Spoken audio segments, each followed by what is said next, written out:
بسم اللہ الرحمن الرحیم۔ ناظرین، آج ہم حضرت حوا بنت یزید بن سنان رضی اللہ تعالی عنہا کا تذکرہ کریں گے۔ ناظرین اکرام، یہ حضرت حوا رضی اللہ تعالی عنہا اس یزید رضی اللہ تعالی عنہ کی بیٹی ہیں جو نبی کریم صلی اللہ علیہ وسلم کے زمانہ میں ہی ایک جنگ میں جہاد کے دوران شہید ہو گئے تھے۔ حضرت ام عامر رضی اللہ تعالی عنہا بیان کرتی ہیں کہ ایک روز میں اور لیلہ بنت ختیم اور حوا بنت یزید مغرب اور عشاء کے درمیان اپنی چادریں اوڑھ کر نبی کریم صلی اللہ علیہ وسلم کی خدمت میں ہم حاضر ہوئیں تو نبی کریم صلی اللہ علیہ وسلم نے ہمیں خوش آمدید کہا اور پوچھا کہ تم کس مقصد کے لیے آئی ہو۔ ناظرین اکرام، حضرت ام عامر رضی اللہ تعالیٰ عنہ کہنے لگیں، ہم نے عرض کی یا رسول اللہ صلی اللہ علیہ وسلم، ہم آپ کو سچا نبی مانتی ہیں،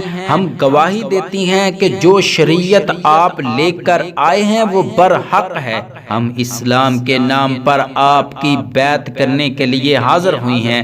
رسول اللہ صلی اللہ علیہ وسلم نے ارشاد فرمایا، میں اللہ تعالی کا شکر ادا کرتا ہوں جس نے تم لوگوں کو اسلام کی طرف آنے کی ہدایت دی ہے۔ پھر نبی کریم صلی اللہ علیہ وسلم نے کہا، میں تمہاری بیعت کو قبول کرتا ہوں۔ حضرت ام عامر رضی اللہ تعالی عنہا کہا کرتی تھیں، مجھے سب سے پہلے نبی کریم صلی اللہ علیہ وسلم کی بیعت کرنے کا شرف حاصل ہوا ہے۔ ناظرین اکرام، اسی طرح ہم ان خاتون میں سے ایک خاتون جن کا ہم نام آپ کو بتا چکے ہیں، حضرت حوا بنت یزید رضی اللہ تعالی عنہا ہے، ہم ان کا تذکرہ شروع کرنے سے پہلے اپنے تمام ناظرین سے گزارش کریں گے کہ جنہوں نے ابھی تک ہمارا چینل سبسکرائب نہیں کیا، برائے مہربانی وہ ہمارا چینل سبسکرائب کریں اور ساتھ میں لگے بیل آئیکن کو بھی پش کریں تاکہ اس طرح کے اسلامی سچے واقعات، اسلامی سچی کہانیاں پر وقت آپ تک پہنچ سکیں۔ ناظرین اکرام، حضرت حوا بنت یزید رضی اللہ تعالی عنہا کی والدہ جلیل القدر صحابی حضرت سعد بن معاذ کی ہمشیرہ تھیں، اس لحاظ سے وہ حضرت حوا رضی اللہ تعالی عنہا کے خالو تھے، اور اس کا بھائی رافع بن یزید ایک جلیل القدر صحابی تھا جسے بدری ہونے کا شرف بھی حاصل۔ حضرت حوا کو بہت پہلے مدینہ منورہ میں اسلام قبول کرنے کا شرف حاصل ہوا اور اس نے اسلام کو بہت خوب گلے سے لگایا۔ یہ ان خوش نصیب خواتین میں سے ہیں جنہوں نے رسول اللہ صلی اللہ علیہ وسلم کا حد سے زیادہ احترام بجا لانے کی سعادت کو حاصل کیا۔ ناظرین اکرام، حضرت حوا بنت یزید رضی اللہ تعالیٰ عنہ ان خواتین میں سے ہیں جنہوں نے اسلام کی راہ میں بہت اذیتیں برداشت کی۔ حضرت حوا رضی اللہ تعالی عنہ قیس بن حتیم اوسی کی بیوی تھیں جو زمانہ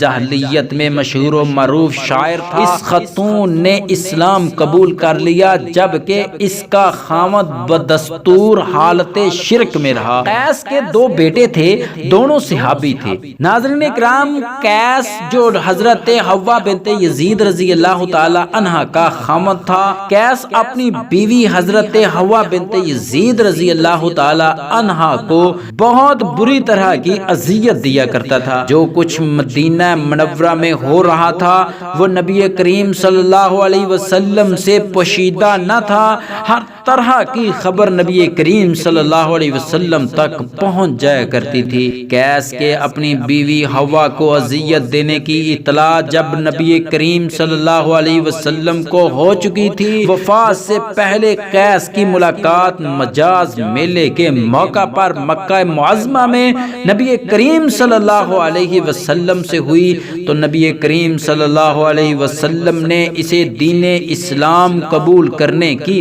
دعوت دی۔ قیس نے کہا، آپ کی دعوت بہت اچھی ہے، جس کی طرف آپ مجھے دعوت دیتے ہیں اس میں کوئی شک نہیں کہ وہ بہت عمدہ پیغام ہے، لیکن اوس اور خزرج کے باہمی نے مجھے بری طرح الجھا رکھا ہے۔ رسول اللہ صلی اللہ علیہ وسلم نے اسلام قبول کرنے کے لیے بڑا اصرار کرتے ہوئے اسے کنیت سے پکارتے ہوئے کہا، اے ابو یزید، میں تجھے اللہ کی طرف دعوت دیتا چاہتا ہوں۔ قیس نے وہی پہلے والا جواب دہرایا اور دین کی دعوت کو قبول کرنے سے ٹھکرا دیا۔ ناظرین کرام، پھر نبی کریم صلی اللہ علیہ وآلہ وسلم نے کہا، اے ابو یزید، مجھے پتا چلا ہے کہ تم اپنی بیوی حضرت حوا بنت یزید رضی اللہ تعالی عنہا کو بہت اذیت دیتے ہو۔ نبی کریم صلی اللہ علیہ وسلم نے کہا، اے ابو یزید، تم اس کے ساتھ اچھا سلوک کرو،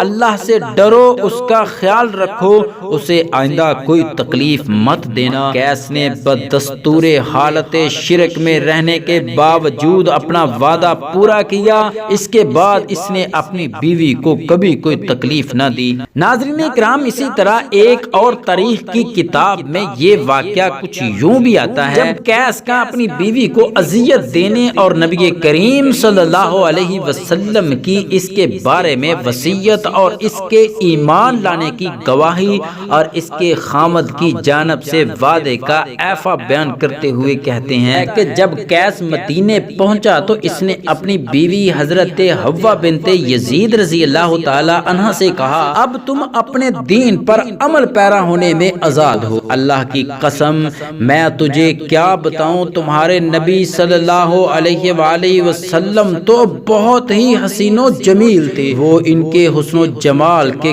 کیا کہنے، اتنا حسین چہرہ اور اتنا حسین بدن میں نے اس سے پہلے کبھی ہی نہیں دیکھا۔ ناظرین کرام، پھر اس دن سے حضرت حوا بنت یزید رضی اللہ تعالی عنہا کھل کر اسلامی احکام پر عمل کرنے لگیں۔ قیس اسے کچھ نہ کہتا، اس کے احباب اسے پوچھتے، ارے اے ابو یزید، تیری بیوی دین محمد کی پیروکار بن گئی ہے اور تو اسے کہتا ہی کچھ نہیں۔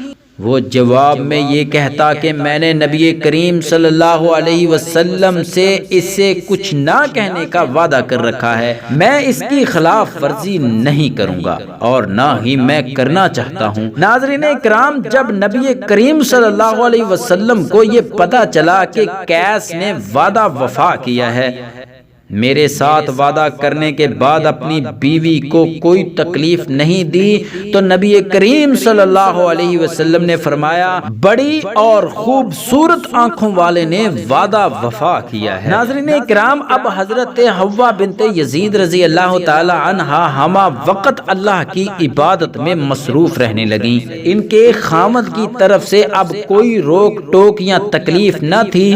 جب نبی کریم صلی اللہ علیہ وسلم ہجرت کر کے مدینہ منورہ تشریف لائے تو یہ آپ کی خدمت میں حاضر ہوئی اور اس نے انصار کی خواتین میں سب سے پہلے بیعت کرنے کا شرف حاصل کیا۔ ناظرین کرام، حضرت حوا بنت یزید رضی اللہ تعالی عنہا نے بیعت کا حق ادا کیا، اللہ تعالی سے کیے گئے وعدوں کو صدق دل سے نبھایا اور مدینہ منورہ میں صحابہ کرام کی خواتین سے مل کر نیکی کے کام کرنے شروع کیے۔ ناظرین اکرام، تاریخ کی کتابیں حضرت حوا بنت یزید رضی اللہ تعالی عنہا کی بقیہ زندگی کے بارے میں خاموش دکھائی دیتی ہے۔ ان کی زندگی کے آخری ایام کے بارے میں کچھ نہیں بتایا گیا اور نہ ہی ان کی وفات کے بارے میں کچھ پتہ چلتا ہے۔ اللہ اس سے راضی اور وہ اپنے اللہ سے راضی ہو گئیں۔